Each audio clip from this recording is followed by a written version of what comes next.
আউযু বিল্লাহি মিনাশ শাইতানির রাজিম। মা সালাকাকুম ফি সাকার ক্বালু লাম নাকুম মিনাল মুসাল্লিন ওয়া লাম নাকুন নুত'ইমুল মিসকিন ওয়া কুননা নাখুদু মা'আল খাইদিন। আল্লাহ তাআলা ওই দিন বলবেন, কি কারণে তুমি জাহান্নামে আসছো? আমরা যারা সালাত আদায় করি না, আমাদেরকে বলতে হবে ক্বালু লাম নাকুম মিনাল মুসাল্লিন, আল্লাহ দুনিয়াতে আমরা নামাজি ছিলাম না। সুপ্রিয় দর্শক শ্রোতা যারা আমাদেরকে দেখছেন, বিশেষভাবে আপনি মুসলিম হলে আপনার কাছে অনুরোধ, 5 ওয়াক্ত সালাত ত্যাগ করার কোনো সুযোগ নাই।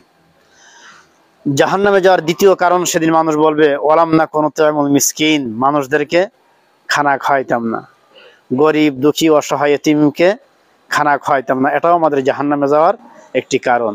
ওয়া কুননা নাখুদু মা'আল খাইদিন।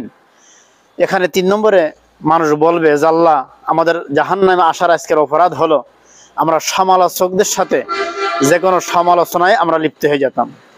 এই অভ্যাস আমাদের অনেকের মধ্যেই আছে। আমার অনুপস্থিতিতে একজন, তাকে নিয়ে আমরা নানান রকমের সমালোচনা এবং বাজে মন্তব্য করে থাকি। আল্লাহ তাআলা এই কঠিন পাপ থেকে আমাদেরকে হেফাজত করেন। 4 নম্বরে তারা সেদিন বলবে ওয়া কুননা নুকাযযিবু বিয়াউমিদ্দিন, আমরা বিচারের মাঠকে, কিয়ামতের দিনকে, শেষ দিনকে আমরা অস্বীকার করতাম। এই 4 কারণেই আমাদের জাহান্নামে আসার কারণ। এই জন্য সর্বপ্রথম যে কথা বললাম, সালাত আদায়ের কথা। আমরা সালাত কখনো ত্যাগ করার কোনো সুযোগ ইসলামী শরিয়াতে নাই। আমাদের সুযোগ আল্লাহ তাআলা দেননি সালাত ত্যাগ করার। আল্লাহ তাআলা আমাদের কঠিন জাহান্নাম থেকে বেঁচে আল্লাহর সন্তুষ্টির পথে চলার মতো তৌফিক আল্লাহ তাআলা দান করেন। আমিন।